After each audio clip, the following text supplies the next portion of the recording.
बुद्ध का धर्म विश्लेषण का धर्म है, लेकिन विश्लेषण से शुरू होता है, समाप्त नहीं होता। वह समाप्त तो परम संश्लेषण पर होता है।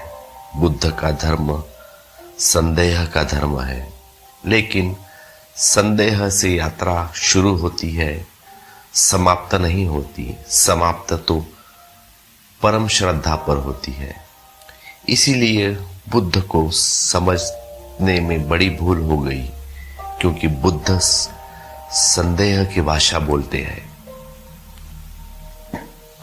तो लोगों ने समझा यह संदेहवादी है। हिंदू तक समझ न पाए, जो जमीन पर सबसे ज्यादा पुरानी कौम थी, हिंदू। बुद्ध निश्चित ही बड़े अनूठे रहे होंगे, तभी तो हिंदू तक समझ न सके। वो भी चूक गए।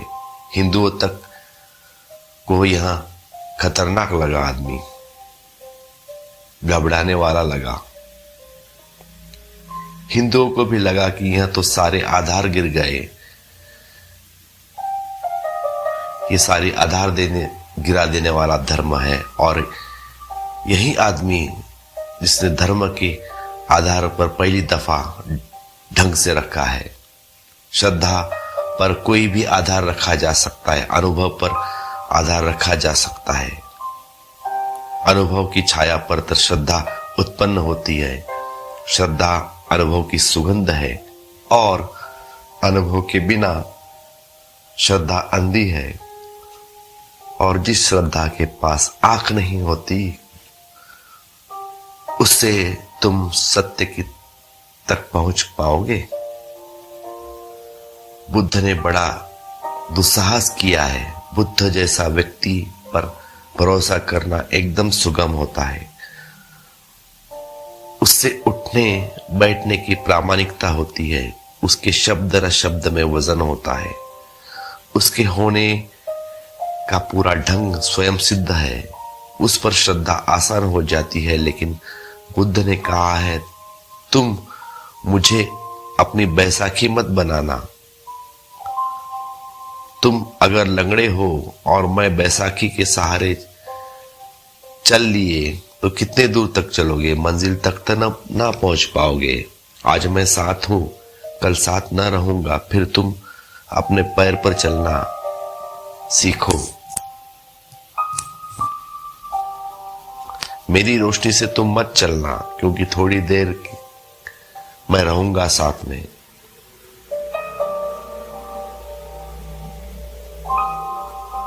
थोड़ी देर मेरी तुम रोशनी लो, उसके बाद तुम अपने अपने रास्ते पर चलो, क्योंकि फिर मेरा रास्ता अलग और तुम्हारा रास्ता अलग हो जाएगा। मेरी रोशनी मेरे साथ होगी, तुम्हारा अंधेरा तुम्हारे साथ होगा। तो अपनी रोशनी पैदा करो। अपो दीपो भव, यह बुद्ध का धम्मपद। कैसे वहां रोशनी पैदा हो सकती है? अनुभव की, उसका विश्लेषण है। श्रद्धा की कोई मांग नहीं, श्रद्धा की कोई आवश्यकता भी नहीं। इसीलिए बुद्ध को लोगों ने नास्तिक कहा है, क्योंकि बुद्ध ने यह भी नहीं कहा कि तुम परमात्मा पर श्रद्धा करो। तुम कैसे करोगे श्रद्धा? तुम्हें पता तो हो तुम श्रद्धा करते हो, तुम्हें पता नहीं। इसी अज्ञान में तुम कैसे श्रद्धा करोगे? और अज्ञान में तुम जो श्रद्धा बांधे भी हो, वह तुम्हारे अज्ञान की ईंटों से बनी भवन है। उससे तुम परमात्मा का मंदिर कैसे कहोगे? वह तुम में भय में बना लिया होगा, मौत डराती होगी, इसीलिए सहारा पकड़ लिए होंगे।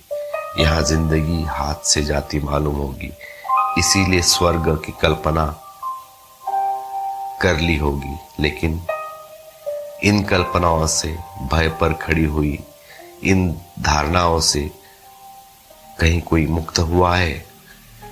इससे तो आदमी पंगु है। इसी से ही आदमी पक्षघात में दबा है। इसीलिए बुद्ध ने ईश्वर की बात नहीं की।